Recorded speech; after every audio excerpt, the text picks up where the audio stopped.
Les 5 ministères. Les dons que Christ a donnés à l'Église.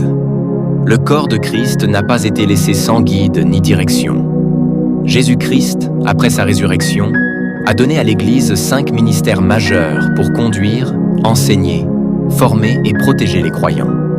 Ces ministères ne sont pas des titres d'honneur, mais des fonctions spirituelles puissantes, destinées à édifier et perfectionner les saints. Éphésiens 4:12. Et il a donné les uns comme apôtres, les autres comme prophètes, les autres comme évangélistes, les autres comme pasteurs et docteurs, pour le perfectionnement des saints, en vue de l'œuvre du ministère et de l'édification du corps de Christ.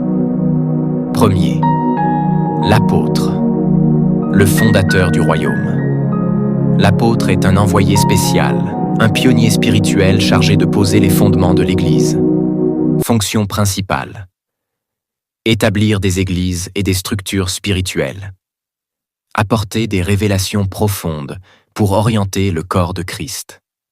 Former et envoyer d'autres ministères. Veiller à l'unité doctrinale. Opérer avec des signes et des miracles. 1 Corinthiens 3:10. J'ai posé le fondement comme un sage architecte. 2. Le prophète, la bouche de Dieu. Le prophète est celui qui reçoit des messages directs de Dieu et les communique à l'Église. Fonction principale. Révéler les pensées de Dieu. Exhorter, avertir, encourager. Discerner les temps spirituels. Avertir contre les attaques ou les dérives. Amos 3:7. Dieu ne fait rien sans avoir révélé ses secrets à ses serviteurs, les prophètes.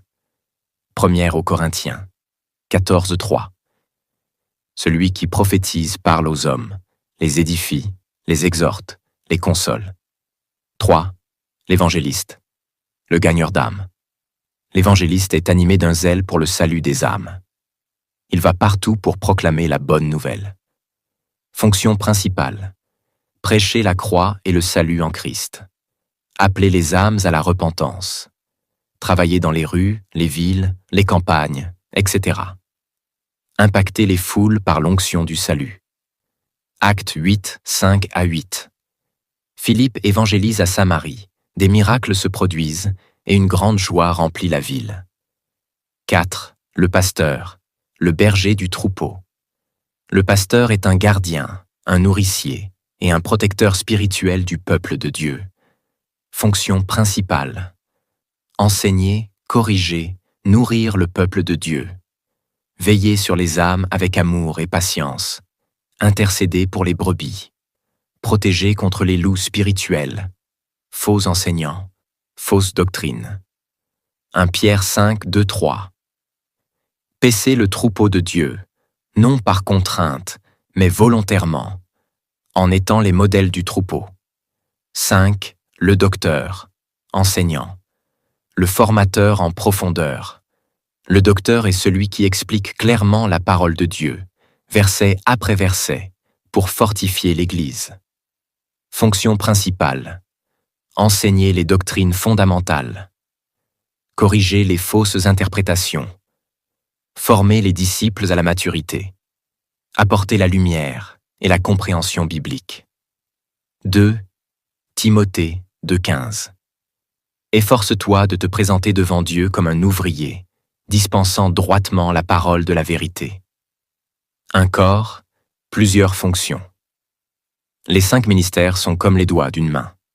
L'apôtre, le pouce, touche tous les autres et bâtit. Le prophète, l'index, pointe la direction de Dieu. L'évangéliste, le majeur, touche le plus loin, va vers les perdus.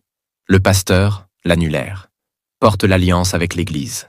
Le docteur, le petit doigt, entre dans les profondeurs de la parole. Aucun n'est supérieur à l'autre. Chacun a sa mission. Ensemble, ils forment un seul ministère, celui de Christ, réparti dans son Église. Première épître aux Corinthiens 12, 28.